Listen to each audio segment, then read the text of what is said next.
Tailoring ಜಗತ್ತು channel ನಲ್ಲಿ ಸ್ವಾಗತ. ಸೊ ಇವತ್ತು ನಾವು ಜೊಲ್ಲದ ಪಟ್ಟಿ ಯಾವ ರೀತಿ ಸ್ಟಿಚ್ ಮಾಡಬೇಕು ಅಂತ ನೋಡ್ತಾ ಇದೀವಿ. ಸೊ ನೋಡಿ, ತುಂಬಾ ಜನರಿಗೆ ಜೊಲ್ಲದ ಪಟ್ಟಿ ಅಂದ್ರೆ ಏನು ಅಂತ ಗೊತ್ತಿಲ್ಲ. ಸೊ ನಾನು ಇವತ್ತು ಹೇಳ್ತೀನಿ ನಿಮಗೆ. ಸ್ಕ್ರೀನ್ ಮೇಲೆ ನಾನು ಫೋಟೋ ತೋರಿಸ್ತಾ ಇದ್ದೀನಿ ಜೊಲ್ಲದ ಪಟ್ಟಿ ಅಂದ್ರೆ ಯಾವ ರೀತಿ ಇರುತ್ತೆ ಅಂತ. ಸೊ ಇದರದ್ದು ಏನ್ ಯೂಸು ಅಂದ್ರೆ ನೋಡಿ, ಸಣ್ಣ ಪಾಪದು ತುಂಬಾನೇ ಜೊಲ್ಲ ಸೋರ್ತಾ ಇರುತ್ತೆ. ಸೊ ಅವಾಗ ಈ ಜೊಲ್ಲದ ಪಟ್ಟಿಯನ್ನು ಕಟ್ಟಿ ನೀವು ಆ ಜೊಲ್ಲವನ್ನ ಆ ಜೊಲ್ಲದ ಪಟ್ಟಿ ಮೇಲೆ ಬೀಳುವ ಹಾಗೆ ಕೂಡ ಮಾಡಬಹುದು. ಇನ್ನೊಂದು ಏನ್ ಯೂಸ್ ಅಂದ್ರೆ ಈ ಜೊಲ್ಲದ ಪಟ್ಟಿಯನ್ನು ನೀವು ಸಣ್ಣ ಪಾಪುಗೆ ಊಟ ಮಾಡಿಸುವಾಗ ಕೂಡ ಕಟ್ಟಬಹುದು. ಅದರಿಂದ ಏನಾಗುತ್ತೆ ಅಂದ್ರೆ ಊಟ ಮಾಡಿಸುವಾಗ ಏನಾದ್ರೂ ಊಟ ಬಿತ್ತು ಅಂದ್ರೆ ಅದು ಡೈರೆಕ್ಟ್ ನಿಮ್ಮ ಹೊಸ ಬಟ್ಟೆ ಮೇಲೆ ಬೀಳಲ್ಲ, ಈ ಜೊಲ್ಲದ ಪಟ್ಟಿ ಮೇಲೆ ಬೀಳುತ್ತೆ. ಮತ್ತೆ ನಿಮ್ಮ ಹೊಸ ಬಟ್ಟೆ ಹಾಳಾಗುವ ಚಾನ್ಸಸ್ ಕಡಿಮೆ ಇರುತ್ತೆ. ಇದು ಜೊಲ್ಲದ ಪಟ್ಟಿದ ಯೂಸು. ಸೊ ಇವಾಗ ಇದ್ರದ್ದು ಕಟ್ಟಿಂಗ್ ಮತ್ತೆ ಮಾರ್ಕಿಂಗ್ ಮಾಡೋಣ ಬನ್ನಿ. ಸೊ ಅದಕ್ಕಾಗಿ ನೋಡಿ, ನಾನು ಯಾವ ಸಾರಿ ಬಳಸ್ತಿದ್ನಲ್ವಾ ಅದೇ ಸಾರಿದಿಂದ ನಾನು ಈ ರೀತಿ ಒಂದು ಪೀಸ್ ಅನ್ನ ತಕೊಂಡಿದ್ದೀನಿ. ಸೊ ಇದರದ್ದು ಉದ್ದ 10 ಇಂಚ್ ತಗೊಳ್ಳಿ, ಮತ್ತೆ ಅಗಲ ಒಂದು 22 ಇಂಚ್ ವರೆಗೆ ತಗೊಳ್ಳಿ. ಸೊ ಇವಾಗ ಇದರದ್ದು ಯಾವ ರೀತಿ ಮಾರ್ಕಿಂಗ್ ಮಾಡಬೇಕು ಅಂತ ಹೇಳ್ತೀನಿ ಬನ್ನಿ. ಸೊ ಈ ಪೀಸ್ ಅನ್ನ ಏನ್ ಮಾಡಿ ಅಂದ್ರೆ ಕರೆಕ್ಟ್ ಸೈಡ್, ಪೀಸ್ ಅದ ಕರೆಕ್ಟ್ ಸೈಡ್. ಸೊ ನೀವು ನೋಡಬಹುದು ಇದು ಕರೆಕ್ಟ್ ಸೈಡ್ ಇದೆ ನಂದು. ಸೊ ಯಾವ ಕರೆಕ್ಟ್ ಸೈಡ್ ಇದೆ ಅಲ್ವಾ ಅದನ್ನ ಈ ರೀತಿ ಮೇಲ್ಗಡೆ ಮಾಡಿ ಹಾಸ್ಕೊಳ್ಳಿ. ಓಕೆನಾ? ನಂತರ ಏನ್ ಮಾಡಿ ಅಂದ್ರೆ ಈ ಸೈಡ್ ದಿಂದ ಬಟ್ಟೆನ ಈ ರೀತಿ ಮಡ್ಚ್ಕೊಳ್ಳಿ. ಮಡ್ಚ್ಕೊಂಡ ನಂತರ ನೋಡಿ, ಕೆಳಗಡೆ ಸೈಡ್ ಬಟ್ಟೆ ಏನಿದೆ ಅಲ್ವಾ, ಈ ಕೆಳಗಡೆ ಸೈಡ್ ಬಟ್ಟೆ ಇದನ್ನ ಕೂಡ ಈ ರೀತಿ ಮಡ್ಚ್ಕೊಳ್ಳಿ. ಸೊ ಇವಾಗ ಏನಾಗುತ್ತೆ ಅಂದ್ರೆ ನಿಮ್ದು ಉಲ್ಟಾ ಸೈಡ್ ಏನಿದೆ ಅಲ್ವಾ ಅದು ಆಟೋಮೆಟಿಕ್ಲಿ ಮೇಲ್ಗಡೆ ಬಂದ್ಬಿಡುತ್ತೆ. ಸೊ ಇವಾಗ ಏನ್ ಮಾಡ್ಬೇಕು ಅಂದ್ರೆ ನಾವು ಮಾರ್ಕಿಂಗ್ಸ್ ಅನ್ನ ಮಾಡ್ಬೇಕು. ಸೊ ಯಾವ ರೀತಿ ಮಾಡ್ಬೇಕು ಅಂತ ತೋರಿಸ್ತೀನಿ ಬನ್ನಿ. ಸೊ ಇವಾಗ ನೋಡಿ, ಈ ರೀತಿ ಸ್ಕ್ವೇರ್ ಮಡ್ಜಿ ಆಯ್ತು. ಇವಾಗ ಮಾರ್ಕಿಂಗ್ ಮಾಡ್ಕೊಳ್ಳೋಣ. ಉದ್ದ ಮತ್ತು ಅಗಲ ಇವಾಗ ಮಾರ್ಕಿಂಗ್ ಮಾಡ್ಕೋಬೇಕು. ಸೊ ನೋಡಿ, ಅಗಲ ಇಲ್ಲಿಂದ 5 ಇಂಚ್ಗೆ ನೋಡಿ, ಇಲ್ಲಿಂದ 5 ಇಂಚ್ಗೆ ಈ ರೀತಿ ಮಾರ್ಕ್ ಮಾಡ್ಕೊಳ್ಳಿ. ಅದ್ರ ನಂತರ ಇಲ್ಲಿಂದ 8 ಇಂಚ್ಗೆ ಉದ್ದ ಮಾರ್ಕ್ ಮಾಡ್ಕೊಳ್ಳಿ. ನೋಡಿ, ಇಲ್ಲಿಂದ 8 ಇಂಚ್ಗೆ ಉದ್ದ ಮಾರ್ಕ್ ಮಾಡ್ಕೊಳ್ಳಿ. ಇಷ್ಟೇ ತಗೋಬೇಕು ಅಂತ ಏನು ಕಂಪಲ್ಸರಿ ಇಲ್ಲ. ನಿಮ್ ಪಾಪು ಸ್ವಲ್ಪ ದೊಡ್ಡದಿದ್ರೆ ನೀವು ಸೈಜಸ್ ನಲ್ಲಿ ಚೇಂಜಸ್ ಕೂಡ ಮಾಡ್ಕೊಳ್ಬಹುದು. ಉದ್ದ ಮತ್ತು ಅಗಲ 1 ಇಂಚ್ ಎಕ್ಸ್ಟ್ರಾ ಕೂಡ ಮಾಡ್ಕೊಳ್ಬಹುದು. ಇಲ್ಲಿ ನೋಡಿ, ಇಲ್ಲಿಂದ 5 ಇಂಚ್. ಸೊ ಇವಾಗ ಇದ್ರದ್ದು ಸ್ಟ್ರೇಟ್ ಲೈನ್ ಅನ್ನ ಡ್ರಾ ಮಾಡ್ಕೊಳ್ಳಿ ಈ ರೀತಿ. ಸೊ ನೋಡಿ, ಈ ರೀತಿ ಸ್ಟ್ರೇಟ್ ಲೈನ್ ಅನ್ನ ಡ್ರಾ ಮಾಡ್ಕೊಳ್ಳಿ.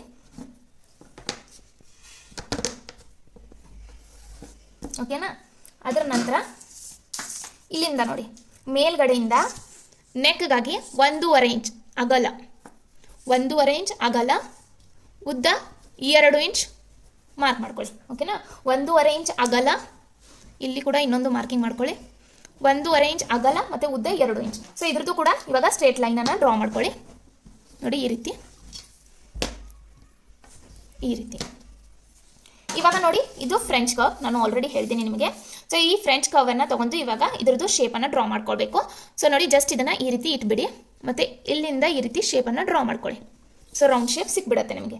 ಅದರ ನಂತರ ಕೆಳಗಡೆಯಿಂದ ಇಲ್ಲಿಂದ 4 ಇಂಚ್ ಮೇಲೆ ಈ ರೀತಿ ಒಂದು ಮಾರ್ಕ್ ಮಾಡ್ಕೊಳ್ಳಿ. 4 ಇಂಚ್ ಮೇಲೆ ಈ ರೀತಿ ಒಂದು ಮಾರ್ಕ್ ಮಾಡ್ಕೊಳ್ಳಿ. ಓಕೆನಾ? ಮತ್ತೆ ಈ ಪಾಯಿಂಟ್ ಅನ್ನ ಜೋಡಿಸ್ಕೊಳ್ಳಿ. ಸೊ ಸ್ಕೇಲದ ಸಹಾಯದಿಂದ ಈ ಪಾಯಿಂಟ್ ಮತ್ತೆ ಈ ಪಾಯಿಂಟ್ ಅನ್ನ ಜೋಡಿಸ್ಕೊಳ್ಳಿ. ನೋಡಿ, ಈ ರೀತಿ. ಓಕೆನಾ? ಸೊ ಈ ರೀತಿ ಜೋಡಿಸ್ಕೊಳ್ಳಿ. ನೆಕ್ಸ್ಟ್ ಏನ್ ಮಾಡಿ ಅಂದ್ರೆ ಇವಾಗ ಇದನ್ನ ತಗೊಳ್ಳಿ, ಫ್ರೆಂಚ್ ಕರ್ವ್ ಅನ್ನ ತಗೊಂಡ್ಬಿಟ್ಟು ಜಸ್ಟ್ ನೋಡಿ ಇಲ್ಲಿ ಇಡಿ ಈ ರೀತಿ. ಸೊ ಈ ರೀತಿ ಇಟ್ಟು ಇದರದ್ದು ಶೇಪ್ ಅನ್ನ ಡ್ರಾ ಮಾಡ್ಕೊಳ್ಳಿ. ಈ ರೀತಿ ನೋಡಿ, ಈ ರೀತಿ ಶೇಪ್ ಡ್ರಾ ಮಾಡ್ಕೊಳ್ಳಿ. ಓಕೆನಾ? ಇವಾಗ ನೋಡಿ, ನಾನು ಇದನ್ನ ಯಾವ ರೀತಿ ಶೇಪ್ ಡ್ರಾ ಮಾಡಿದ್ದೀನಿ ಅಲ್ವಾ ಅದೇ ರೀತಿ ಕಟ್ ಮಾಡ್ಕೊಳ್ತಾ ಇದ್ದೀನಿ. ಸೊ ನೀವು ಕೂಡ ಈ ರೀತಿ ಕಟ್ ಮಾಡ್ಕೊಳ್ಳಿ.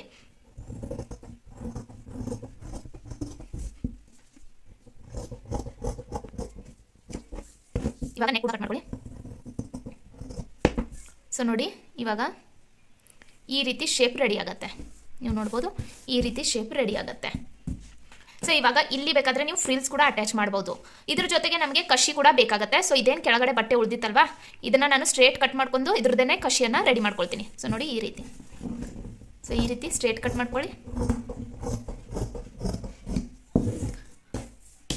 ಸೊ ನೋಡಿ, ಈ ರೀತಿ ಕಟ್ ಮಾಡ್ಕೊಳ್ಳಿ. ಸೊ ಇದ್ರದ್ದೇನೆ ನಾವು ಇವಾಗ ಕಶಿಗಳನ್ನು ಕೂಡ ಮಾಡ್ಕೊಳ್ಳೋಣ. ಈ ರೀತಿ ನೋಡಿ, ನಮಗೆ ಇದು ಜೊಲ್ಲದ ಪಟ್ಟಿ ಆಯಿತು. ಇದು ಅದಕ್ಕೆ ಹಚ್ಚಲಿಕ್ಕೆ ಕಶಿ ಎಲ್ಲಿಗೆ ಹಚ್ಚಬೇಕು ಅಂತ ನಾನು ಆಮೇಲೆ ಹೇಳ್ಕೊಡ್ತೀನಿ ನಿಮಗೆ. ಇವಾಗ ಏನು ಮಾಡಬೇಕು ಅಂದರೆ ಕಶಿಯನ್ನು ಮೊದಲು ರೆಡಿ ಮಾಡ್ಕೋಬೇಕು. ಸೊ ಮೇಲ್ಗಡೆಯಿಂದ ನೋಡಿ, ಈ ರೀತಿ 1/4 ಇಂಚ್ ಅಥವಾ ಅರ್ಧ ಇಂಚ್ ಮಡಿಚಿ ಸ್ಟಿಚ್ ಹಾಕೊಳ್ಳಿ.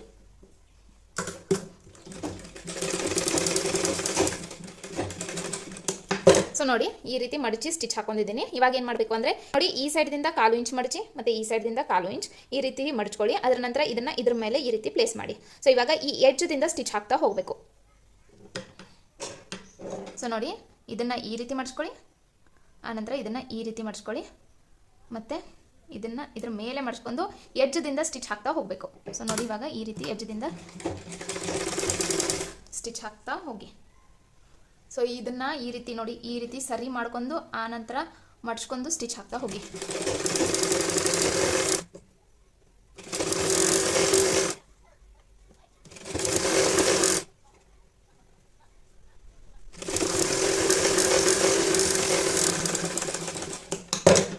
ಸೊ ನೋಡಿ ಈ ರೀತಿ ಕಸಿ ರೆಡಿ ಆಯಿತು.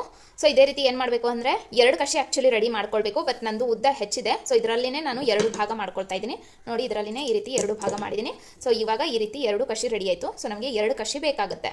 ಸೊ ಇವಾಗ ನೋಡಿ ಈ 2 ಕಸಿಗಳು ರೆಡಿ ಆಗಿವೆ. ಇವುಗಳನ್ನು ಯಾವ ರೀತಿ ಅಟ್ಯಾಚ್ ಮಾಡಬೇಕು ಅಂತ ತೋರಿಸ್ತೀನಿ ಬನ್ನಿ ಇವಾಗ. ಸೊ ನೋಡಿ ಈ ಓಪನ್ ಸೈಡ್ ಏನಿದೆ ಅಲ್ವಾ, ಓಪನ್ ಸೈಡು ಅದನ್ನು ತಗೊಳ್ಳಿ. ಸೊ ನೆಕ್ಸ್ಟ್ ಏನು ಮಾಡಿ ಅಂದರೆ ನೋಡಿ ಸಾರಿದು ಉಲ್ಟಾ ಸೈಡ್ ಇದೆ ಇದು, ಓಕೆನಾ. ಸೊ ಈ ರೀತಿ 2 ಭಾಗ ಸಿಕ್ಕಿರುತ್ತೆ ನಮಗೆ. ಸೊ ಏನು ಮಾಡಿ ಅಂದರೆ ಈ ರೀತಿ ಒಂದು ಭಾಗ ತಗೊಳ್ಳಿ, ಮತ್ತು ಇದು ನೋಡಿ ಕರೆಕ್ಟ್ ಸೈಡ್ ಇರುತ್ತೆ. ಸೊ ಇಲ್ಲಿ ಏನು ಮಾಡಬೇಕು ಅಂದರೆ ಕರೆಕ್ಟ್ ಸೈಡ್ ಇರುತ್ತೆ. ಇವಾಗ ಇಲ್ಲಿ ಏನು ಮಾಡಬೇಕು ಅಂದರೆ ಈ ಕಸಿನ ಈ ತುದಿಗೆ ಒಂದು ಮತ್ತು ಈ ತುದಿಗೆ ಒಂದು ಈ ರೀತಿ ಇಟ್ಕೋಬೇಕು. ಸೊ ಇದನ್ನು ಏನು ಮಾಡಿ ಅಂದರೆ ಪಿನ್ದಿಂದ ಸೆಕ್ಯೂರ್ ಮಾಡ್ಕೊಳ್ಳಿ, ಅಂದರೆ ಸ್ಟಿಚ್ ಮಾಡುವಾಗ ಅಳಿಗಾಡೋದಿಲ್ಲ. ಸೊ ಈ ರೀತಿ ನೋಡಿ ಪಿನ್ದಿಂದ ಈ ರೀತಿ ಸೆಕ್ಯೂರ್ ಮಾಡ್ಕೊಳ್ಳಿ, ಅಂದರೆ ಸ್ಟಿಚ್ ಮಾಡುವಾಗ ನಿಮ್ಗೆ ಕೂಡ ಪ್ರಾಬ್ಲಮ್ ಆಗೋದಿಲ್ಲ. ಸೊ ಈ ರೀತಿ ಓಕೆನಾ. ಮತ್ತು ಇನ್ನೊಂದು ಕೂಡ ಈ ರೀತಿ ಸೆಕ್ಯೂರ್ ಮಾಡ್ಕೊಳ್ಳಿ. ನಂತರ ಇದೇನು ಭಾಗ ನಾವು ಬಿಚ್ಚಿದ್ವಲ್ವ ಅದನ್ನು ಮತ್ತೆ ಈ ರೀತಿ ಇದ್ರ ಮೇಲೆ ಇಡಿ. ಸೊ ಕರೆಕ್ಟಾಗಿ ಇಡಬೇಕು. ಈ ರೀತಿ ಇಟ್ಟ ನಂತರ ಈ ಕಸಿ ಏನಿದೆ ಹೊರಗಡೆ ಇದೆ ಅಲ್ವಾ ಅದನ್ನು ಒಳಗಡೆ ಹಾಕಿ ಈ ರೀತಿ ಇದನ್ನು 2 ಒಳಗಡೆ ಹಾಕಿ ಇವಾಗ ನೋಡಿ ಇಲ್ಲಿಂದ ಸ್ಟಿಚ್ ಹಾಕಲಿಕ್ಕೆ ಶುರು ಮಾಡಿ. ಒಂದು 1/4 ಇಂಚ್ ಹಿಡಿದು ಈ ರೀತಿ ಸ್ಟಿಚ್ ಹಾಕೊಳ್ಳಿ. ಸೊ ನಾನು ಜಸ್ಟ್ ಒಂದು ಅಂದಾಜು ಡ್ರಾ ಮಾಡ್ತಾ ಇದ್ದೀನಿ. ನೀವು ಒಂದು 1/4 ಇಂಚ್ ಮೇಲೆ ಮೇಜರ್ ಮಾಡಿ ಸ್ಟಿಚ್ ಹಾಕಲಿಕ್ಕೆ ಶುರು ಮಾಡಿ. ಸೊ ಈ ರೀತಿ ಸ್ಟಿಚ್ ಹಾಕ್ಲಿಕ್ಕೆ ಶುರು ಮಾಡಿ. ಸೊ ಈ ರೀತಿ ಫುಲ್ ಸ್ಟಿಚ್ ಹಾಕಬೇಕು. ಇಲ್ಲಿ ಕಾರ್ನರ್ನಲ್ಲಿ ಗ್ಯಾಪ್ ಬಿಡಿ, ಇಷ್ಟು ಗ್ಯಾಪ್ ಬಿಡಿ. ಮತ್ತೆ ಇಲ್ಲಿಂದ ಈ ರೀತಿ ಸ್ಟಿಚ್ 1/4 ಇಂಚ್ ಹಿಡಿದು ಸ್ಟಿಚ್ ಹಾಕೊಳ್ಳಿ. ಸೊ 1/4 ಇಂಚ್ ಹಿಡಿದು ಈ ರೀತಿ ಸ್ಟಿಚ್ ಹಾಕೊಳ್ಳಿ. ಅದರ ನಂತರ ಇದು ನೆಕ್ ಏನಿದೆ ಅಲ್ವಾ ಈ ನೆಕ್ಗೂ ಕೂಡ ಸ್ಟಿಚ್ ಹಾಕಬೇಕು. ಸೊ 1/4 ಇಂಚ್ ಹಿಡಿದು ನೆಕ್ಗೂ ಕೂಡ ಈ ರೀತಿ ಸ್ಟಿಚ್ ಹಾಕೊಳ್ಳಿ. ಏನು ಮಾಡೋಣ ಅಂದರೆ ನಾವು ಇಲ್ಲಿಂದ ಸ್ಟಿಚ್ ಹಾಕಲಿಕ್ಕೆ ಶುರು ಮಾಡೋಣ. ಸೊ ಇಲ್ಲಿಂದ ಕಂಟಿನ್ಯೂಸ್ ಆಗಿ ಫುಲ್ ರೌಂಡ್ ಸ್ಟಿಚ್ ಹಾಕೊಂತ ಹೋಗೋಣ. ಸೊ ಇಲ್ಲಿಗೆ ಬಂದು ಸ್ಟಾಪ್ ಮಾಡೋಣ.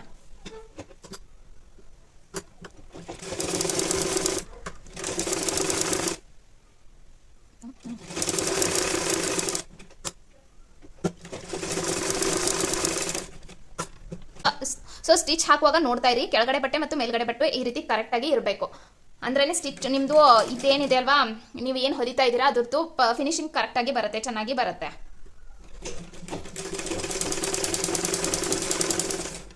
ಸೊ ನೋಡಿ ಈ ರೀತಿ ಚೆಕ್ ಮಾಡ್ತಾನೆ ಇರಬೇಕು ನೀವು.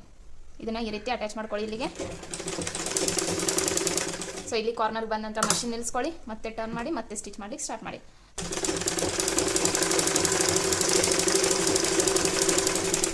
ಇಲ್ಲೇ ಮತ್ತೆ ಮಷಿನ್ ನಿಲ್ಲಿಸ್ಕೊಳ್ಳಿ, ಮತ್ತು ಇಲ್ಲಿಗೆ ಬಂದು ಇಲ್ಲಿ ನಮಗೆ ಗ್ಯಾಪ್ ಬೇಕು. ಸೊ ನೋಡಿ ಈ ರೀತಿ ಸ್ಟಿಚ್ ಮಾಡ್ಕೋಬೇಕು. ಸೊ ಈ ರೀತಿ ಸ್ಟಿಚ್ ಮಾಡ್ಕೊಳ್ಳಿ. ಸೊ ಇವಾಗ ನೋಡಿ ನಾನು ಏನು ಇಲ್ಲಿಗೆ ಗ್ಯಾಪ್ ಬಿಟ್ಟಿದೆ ಅಲ್ವಾ ಇಲ್ಲಿಂದ ನಾನು ಏನು ಒಳಗಡೆ ಬಟ್ಟೆ ಇದೆ ಅಲ್ವಾ ಅದನ್ನೆಲ್ಲ ಹೊರಗಡೆ ತೆಗಿತಾ ಇದ್ದೀನಿ. ಸೊ ಈ ರೀತಿ ನೀವು ಕೂಡ ಒಳಗಡೆ ಎಲ್ಲ ಬಟ್ಟೆಯನ್ನು ಈ ರೀತಿ ಹೊರಗಡೆ ತೆಗಿಬೇಕು. ಮತ್ತು ಈ ಪಿನ್ಸ್ ಏನು ಹಚ್ಚಿದ್ರಲ್ವಾ ಅದನ್ನು ಕೂಡ ತಕ್ಕೊಳ್ಳಿ. ಸೊ ಈ ರೀತಿ ಹೊರಗೆ ತಕ್ಕೊಳ್ಳಿ. ಸೊ ಅದ್ರ ನಂತರ ನೋಡಿ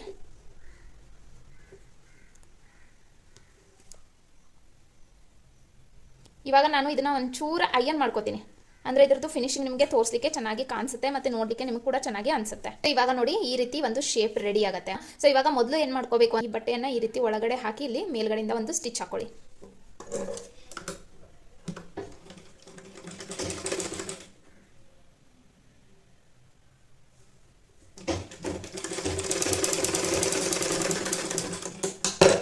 ಸೊ ಇವಾಗ ನೋಡಿ ಈ ರೀತಿ ಸ್ಟಿಚ್ ಹಾಕಿ ಆಯಿತು.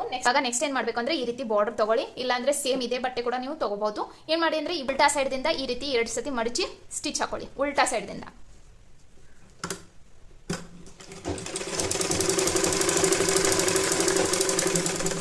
ನೋಡಿ ಈ ರೀತಿ ಮಡಚಿ ನಾನು ಸ್ಟಿಚ್ ಹಾಕಿದ್ದೀನಿ. ಇವಾಗ ಏನು ಮಾಡಬೇಕು ಅಂದರೆ ಇಲ್ಲಿ ಪ್ಲೀಟ್ಸನ್ನು ಹಚ್ತಾ ಹೋಗಬೇಕು. ಸೊ ಅದಕ್ಕಾಗಿ ಏನು ಮಾಡಬೇಕು ಅಂದರೆ ಇಲ್ಲಿಂದ ಕಾರ್ನರ್ದಿಂದ ನಾವು ಸ್ಟಾರ್ಟ್ ಮಾಡೋಣ ಪ್ಲೀಟ್ಸ್ ಅಟ್ಯಾಚ್ ಮಾಡಲಿಕ್ಕೆ. ಸೊ ನೋಡಿ ಇದನ್ನು ಈ ರೀತಿ ಇಟ್ಕೊಳ್ಳಿ, ಮತ್ತು ಇಲ್ಲಿಂದ ಪ್ಲೀಟ್ಸ್ ಹಚ್ಚಲಿಕ್ಕೆ ಕಾರ್ನರ್ದಿಂದ ಪ್ಲೀಟ್ಸ್ ಹಚ್ಚಲಿಕ್ಕೆ ರೆಡಿ ಸ್ಟಾರ್ಟ್ ಮಾಡಿ. ಸೊ ಈ ರೀತಿ ನೋಡಿ ಪ್ಲೀಟ್ಸ್ ಹಚ್ತಾ ಹೋಗಿ. ಕೆಳಗಡೆ ಬಟ್ಟೆ ನೋಡ್ತಾ ಹೋಗಬೇಕು, ಅದು ಯಾವ ಶೇಪ್ನಲ್ಲಿ ಇದೆ ಅಲ್ವಾ ಅದೇ ಶೇಪ್ನಲ್ಲಿ ಪ್ಲೀಟ್ಸ್ ಅಟ್ಯಾಚ್ ಮಾಡ್ತಾ ಹೋಗಬೇಕು. ಸೊ ನೋಡಿ ಪ್ಲೀಟ್ಸ್ ಅಂದರೆ ಯಾವ ರೀತಿ ಮಾಡಬೇಕು ಅಂದರೆ ಜಸ್ಟ್ ಇದನ್ನು ತಗೊಳ್ಳಿ ಮತ್ತು ಈ ರೀತಿ ಮಡಚಿ, ಓಕೆನಾ. ನಂತರ ನೆಕ್ಸ್ಟ್ ಇಲ್ಲಿಗೆ ಮಷಿನ್ ನಿಲ್ಲಿಸಿ ಮತ್ತೆ ಮಡ್ಚ್ಕೊಳ್ಳಿ, ಮತ್ತೆ ಈ ರೀತಿ ಕೆಳಗಡೆಯಿಂದ ಬಟ್ಟೆ ಕೂಡ ನೋಡ್ತಾ ಹೋಗಬೇಕು, ಅದು ಯಾವ ಶೇಪ್ನಲ್ಲಿದೆ ಅದೇ ಶೇಪ್ನಲ್ಲಿ ನೀವು ಪ್ಲೀಟ್ಸನ್ನು ಹಾಕಬೇಕಾಗುತ್ತೆ. ಸೊ ನೋಡಿ ನೆಕ್ಸ್ಟ್ ಈ ರೀತಿ ಮಡ್ಚ್ಕೊಳ್ಳಿ, ಮತ್ತೆ ಇಲ್ಲಿಗೆ ಮಷಿನ್ ನಿಲ್ಲಿಸ್ಕೊಳ್ಳಿ. ಸ್ವಲ್ಪ ಮಷಿನ್ ಅಷ್ಟೇ ಓಡಿಸ್ಬೇಕು ಮತ್ತೆ ನಿಲ್ಲಿಸ್ಬೇಕು. ನೋಡಿ ಇಲ್ಲಿಗೆ ಬಂದ್ಕೊಳ್ಳಿ ಮಷಿನ್ ನಿಲ್ಲಿಸ್ಕೊಳ್ಳಿ. ಸೊ ಈ ರೀತಿ ಮತ್ತೆ ಮಷಿನ್ ಮೇಲೆ ಮಾಡಿ, ಮತ್ತೆ ಸೊ ಯಾವ ಶೇಪ್ನಲ್ಲಿ ಇದೆ ಅಲ್ವಾ ಅದೇ ಶೇಪ್ನಲ್ಲಿ ನೀವು ಪ್ಲೀಟ್ಸ್ ಹಾಕ್ತಾ ಹೋಗಬೇಕು. ಸೊ ನೋಡಿ ಈ ರೀತಿ ಪ್ಲೀಟ್ಸ್ ಹಾಕ್ಲಿಕ್ಕೆ ಬರಲಿಲ್ಲ ಅಂದರೆ ಬಿಟ್ಬಿಡಿ, ಅದೇ ರೀತಿ ಕೂಡ ನೀವು ಬಳಸ್ಬೋದು. ಅದನ್ನು ಪ್ಲೀಟ್ಸ್ ಹಾಕೇ ಬಳಸಬೇಕು ಅಂತ ಏನು ಕಂಪಲ್ಸರಿ ಇಲ್ಲ. ಇದು ಜಸ್ಟ್ ಅದಕ್ಕೆ ಒಂದು ಫಿನಿಶಿಂಗ್ ಚೆನ್ನಾಗಿ ಕಾಣಿಸ್ಲಿ ಅಂತ ನಾನು ಹಾಕ್ತಿದ್ದೀನಿ ಅಷ್ಟೇ. ನೋಡಿ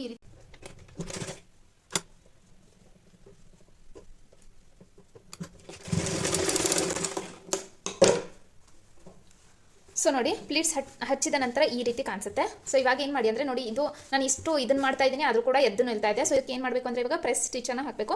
ಸೊ ಇವಾಗ ಏನು ಮಾಡಬೇಕು ಅಂದರೆ ಈ ಬಟ್ಟೆ ಕೆಳಗಡೆ ಈ ರೀತಿ ಮಾಡ್ಕೋಬೇಕು, ಮತ್ತು ಇಲ್ಲಿಂದ ಮೇಲ್ಗಡೆಯಿಂದ ಸ್ಟಿಚ್ ಹಾಕ್ತಾ ಹೋಗಬೇಕು. ನಡುವೆ ನಡುವೆ ಚೆಕ್ ಮಾಡಿ ಆ ಬಟ್ಟೆ ಕೆಳಗಡೆ ಸೈಡ್ ಇದೆಯಾ ಇಲ್ಲ ಅಂತ.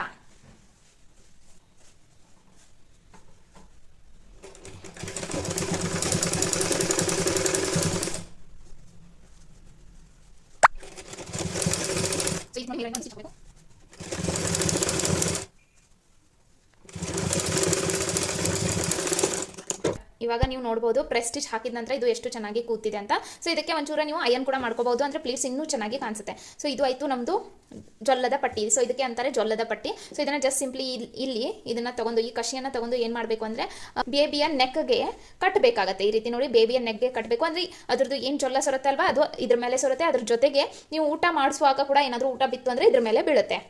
ಸೊ ಇವತ್ತಿನ ಈ ಕ್ಲಾಸ್ ನಿಮಗೆ ಹೇಗೆ ಅನಿಸಿತು ಅಂತ ಕಮೆಂಟ್ ಮಾಡಿ ತಿಳಿಸಿ. ನಿಮಗೆ ಇಷ್ಟವಾಯಿತು, ಯೂಸ್ ಆಯಿತು ಅಂದರೆ ಖಂಡಿತ ಲೈಕ್ ಮಾಡಿ, ಶೇರ್ ಮಾಡಿ, ಮತ್ತು ಸಬ್ಸ್ಕ್ರೈಬ್ ಮಾಡಲಿಕ್ಕೆ ಮರಿಬೇಡಿ. ಸೊ ಸಿಗ್ತೀನಿ ನೆಕ್ಸ್ಟ್ ಕ್ಲಾಸ್ನಲ್ಲಿ. ಅಲ್ಲಿವರೆಗೆ ಟೇಕ್ ಕೇರ್, ಬಾಯ್ ಬಾಯ್.